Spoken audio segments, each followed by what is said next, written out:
Family ghosted me on Thanksgiving. I cooked for 12 hours.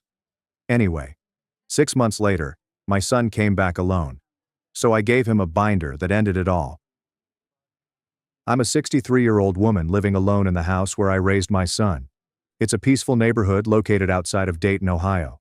My husband went away 6 years ago. Pancreatic cancer took him quickly. We were debating over what to watch on television for 1 minute.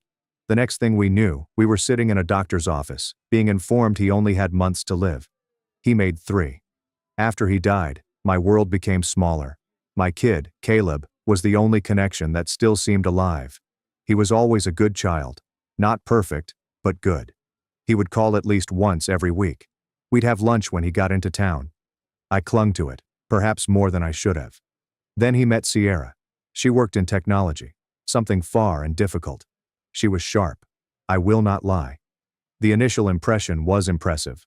Confidence, well-spoken, polite but distant. Over time I knew it wasn't just nerves. That is how she was. Everything carried a tone. Each conversation with her felt like a job interview. It felt as if she was always assessing me and waiting for me to say something inappropriate. The first significant crack appeared around Christmas a couple years ago. I made a large meal. Sierra strolled in, glanced over the table and inquired, "Is the stuffing meat-based?" No hello. No smile.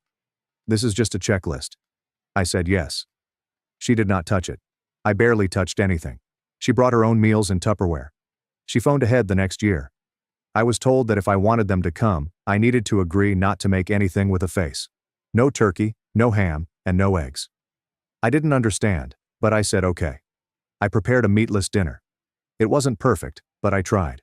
I even baked her a vegan chocolate pie. She took one bite and commented, "Did you use canned coconut milk?" That brand contains guar gum, which is bad for digestion. That ached, but I let it go because I wanted to see my son. That was the part I kept holding on to. Then they had a baby. I cried when Caleb informed me they were expecting. I hadn't sobbed for years. I went up into the attic and took down the ancient crib my husband had built. Jack made it by hand. We sanded every inch. I painted it light blue. It held our son for 3 years. I polished it. I fixed the screws, purchased a new mattress. I discovered all of Caleb's old toys, wood blocks and plush animals. I washed each one, photographed them, and mailed them. To Sierra. Her response: "We appreciate the thought, but we're avoiding gendered toys and vintage materials that might be unsafe. Please don't hold on to anything for us." Just like that. No thanks. There's no kindness. I still have them. I stored them in the guest room. Deep down, I hoped she would alter her mind. Then came Thanksgiving. I called Caleb a week prior. I asked if they were coming. I told him I would make whatever they liked. Anything. I simply wanted to see them. He said he'd talk with Sierra and get back to me. 2 days later, I received a text from her, not him. "We've decided to have our own celebration this year with people who understand where we're at in life. We don't eat with people who can't evolve." That one sentence clarified everything. It didn't involve food, toys, or ingredients. It was about me. She believed I was less. Old. Outdated. Ignorant. Useless. I didn't weep immediately. I was just standing in the kitchen with my phone in hand. I stared at the stove, the fridge, and the wall where my husband used to lean when I cooked. I cooked anyhow. Out of habit. Out of hope. I roasted the turkey, made the stuffing, sweet potatoes with micro marshmallows, and green bean casserole, the same recipes I had been cooking since 1987. I also remade the dry vegan loaf just in case. But no one arrived. I sat at the head of the table. One plate. There's no music. There's no conversation. Just the ticking of an ancient wall clock. Following supper, I scrubbed the dishes. I didn't eat dessert. That night, something inside of me cracked. I entered the guest room and turned on the light. I gazed at the cot, the toys, the baby books, and the small socks I had purchased from the secondhand shop. I took up one of Caleb's old teddy bears and simply stared at it. It seemed like grief, but not to my spouse this time. It was for the family I believed I still had. At 1 a.m., I was unable to sleep. I loaded the cot, high chair, toys, blankets, and books into my van. It required 4 trips. I did not even cry while doing it. I was numb. The next morning I drove everything downtown. There is a women's refuge near the bus station. I told the woman the truth. I saved all this for my grandchild, but they don't want it. Maybe someone here will. She grabbed my hand and squeezed it. She said nothing, just nodded. It was the nicest thing I'd felt in a long time. A week passed. By silence. Then Caleb called. "Hey, Mom." His voice was tense, as if he was attempting to be nonchalant but falling short. "Sierra and I were thinking of coming down this weekend, so you can meet the baby." I did not respond right away. I waited till I could communicate clearly. "Why now?" He paused. "I guess we just realized family matters." I stood in the hallway, staring at the portrait of him as a little boy. "There's nothing here for your baby anymore," I explained. "You made your choice. I've made mine." There was a prolonged hush. Then, the line clicked. He had hung up. That was 6 months ago. I have not seen them since. 3 weeks ago, Caleb arrived at my door by himself. What he told me altered everything. Caleb arrived on a Saturday morning. There was no warning, no text, simply his car driving into the driveway as it did when he was in college. I was sitting in the living room, folding laundry. I peeked out the window and watched him exit the car alone. No baby carrier. No Sierra. He looked different. Tired. Not just the new parent is fatigued. Tired and worn down. His face was paler. His eyes are hollow. His shoulders dropped when he noticed me at the door. I didn't open it immediately. I just stood there waiting and watching. He raised his hand to knock, but stopped when I opened the door. "Hi, Mom," he said. I didn't respond. I merely stood aside. He took it as a yes. He walked in slowly, as if the floor would collapse beneath him. I sat down on the couch without being asked. I remained standing. "Lastly," I stated, "why are you here?" He did not glance at me.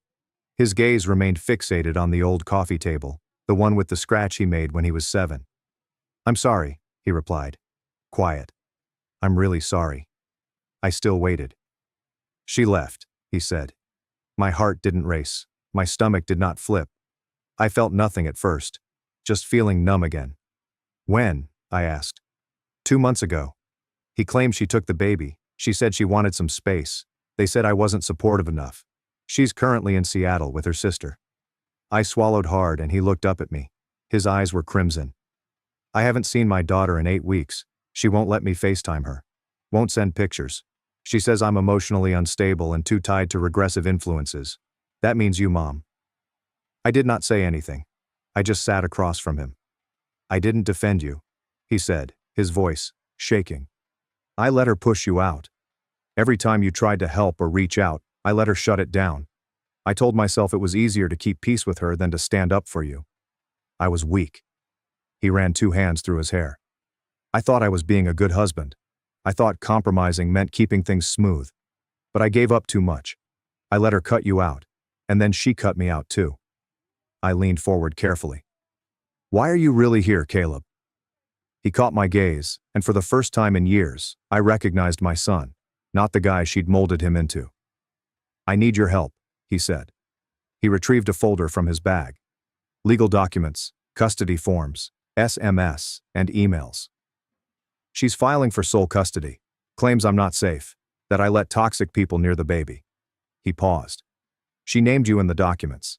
Said you tried to give her outdated, dangerous items, and that I exposed our child to a woman resistant to growth and modern parenting values." I looked at the folder and then at him. "I've already met with a lawyer," he stated. "But the judge is leaning her way. She has money, her family's helping her. I'm not asking you to take sides. I know it's a lot. I need someone who remembers who I was, who can tell the court I'm not what she says I am." I leaned back and folded my arms. "And why would I do that?" I inquired. "Why should I fight for a man who left me out of his life, who stood by while his wife made me feel like trash?" His eyes flooded with tears, but he did not beg. He only nodded slowly. "You're right," he replied. "I don't deserve your help." And for a long time, neither of us said anything. But then I noticed something. Something he could not fake. Shame. It's a real shame. I got up and walked into the guest room. I hadn't gone in there since the night I handed everything away. I opened the closet. One item had been left behind. A tiny book titled, "Guess How Much I Love You." I intended to put it in the donation bin, but it somehow slipped between the shelves. I brought it back into the living room and placed it on the table in front of him. "Start by reading this to her," I told her, "even if she can't hear you right now." When he looked down at the book, he began to cry. I did not hug him. Not yet. But I did not ask him to go either. That was 3 weeks ago. Sierra's sister recently shared a photo on Instagram. A photo that altered everything. And gave me a notion for a revenge I never dreamed I'd carry out. Sierra's sister posted the photo on Instagram.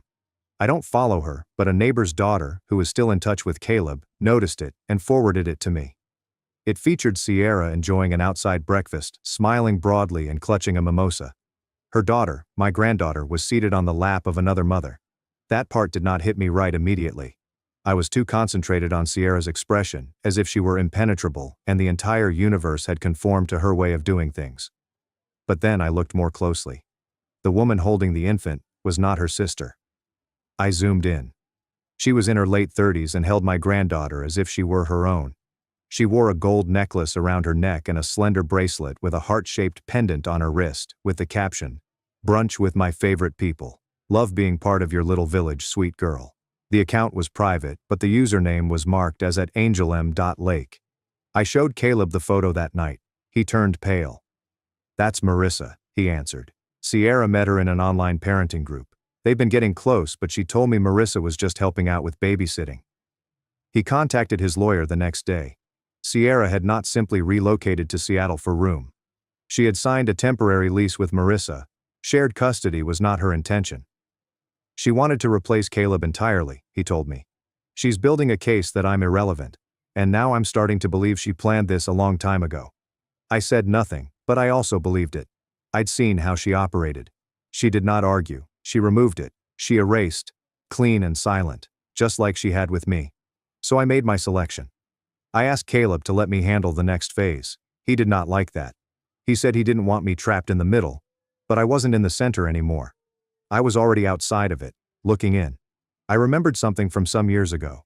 When Caleb and Sierra initially started dating, she would send me unsolicited articles about parenting techniques, food safety, emotional toxicity, and other topics. One of them had written a lengthy blog article about ethical parenting spaces. I remembered the name, Roots and River Collective. I did a Google search. Sure enough, they were based in Seattle. A combination of parenting blog, online therapy portal, and new age support group. A lot of ambiguous terminology. There are no surnames provided, but one shot shows Sierra in the background at a healing resort. Same smile, same attitude. Then I selected another option. Contributors. Marissa M. Lake. I scrolled over her posts. She had written about conscious co-parenting and the healing of the maternal wound. One item was titled, "Raising Without Paternal Energy, a Love Letter to Single Motherhood by Choice." That gave me all the information I needed. I printed the article, all of Marissa's posts. I built a binder. I included everything. The Instagram photo, the caption, and the group's mission statement. I then drove to Seattle. Caleb wanted to come. I replied, "No. This part needed to be mine." I reserved a room in a cheap motel and waited until Monday. Then I stepped into the Roots and River building, dressed in what Sierra used to call my Sunday church clothes, plain pants, a modest shirt, and the old gold earrings Jack had given me for our 25th anniversary. I asked the front desk to speak with Marissa Lake. I stated that I was a possible donor interested in helping single mothers. They allowed me in. She greeted me in a bright, open workplace with plenty of plants and neutral carpeting. She offered me tea. I accepted. She didn't know who I was. "I'm so inspired by your work," I remarked gently. "I'm especially interested in the children you're helping. Do you ever serve as a full-time guardian?" She smiled, as courteous as Sierra. "Not formally, but I live with a mother and her daughter now. A beautiful situation." "Oh," I replied. "Would that be Sierra?" Her cheeks twitched, and I smiled. "You're holding someone else's child," I remarked quietly and firmly. "And the father is still very much alive. You're not saving anyone. You're part of a lie." She stood up quickly, the phony smile gone. "Who are you?" I slid the folder across the desk. "I'm the woman your blog says is a regressive influence unfit to nurture. I'm also a retired high school teacher." And you just gave me more than enough for a formal complaint to Child Protective Services. Her eyes narrowed. You wouldn't dare. I stood. I wouldn't need to. You left the door wide open. I went out without saying another word. Things had already begun to move when I returned home 2 days later. Sierra's lawyer called Caleb's lawyer and requested that the proceedings be paused. Marissa shut down her blog. The Instagram account became private. Sierra texted Caleb, requesting a follow-up on the co-parenting chat. But I wasn't finished yet, because I had one more thing to give her. And it would not be a book or a binder. It was something she would never forget. Caleb's lawyer contacted the following morning. You lit a fire under them, he remarked. Sierra's attorney is begging for a private settlement now. They want to avoid court. I was not surprised. That binder revealed more than simply Marissa's role as a de facto guardian. It revealed that Sierra had already emotionally replaced Caleb as a father. Judges don't like it. Not when a biological parent is present, stable and engaged. And not if there is public record. But I didn't want it to conclude with a silent agreement and everyone walking away with no consequences. That was not enough. Sierra had removed me from my son's life as if I were a horrible memory. She had made me feel small, backwards, and irrelevant inside my own family. And she attempted to take away my only grandson while smiling at brunch. I called Caleb. I'm coming to the meeting, I announced. He paused. You don't have to. I want to. The settlement meeting was scheduled for a neutral office space in Columbus. Sierra flew in. She brought her lawyer. Marissa wasn't there, but I knew she was watching from the shadows, as she always is. Sierra's face twisted slightly when she entered the conference room and spotted me sitting next to Caleb. Like she bit into something unpleasant and couldn't spit it out in front of the adults. She did not talk to me. He didn't even nod. Her lawyer began with a polished pitch. We believe it's in the best interest of the child to remain primarily in her mother's care while allowing the father flexible visitation. No, I replied. The lawyer blinked. Excuse me? I leaned forwards. She cut me out.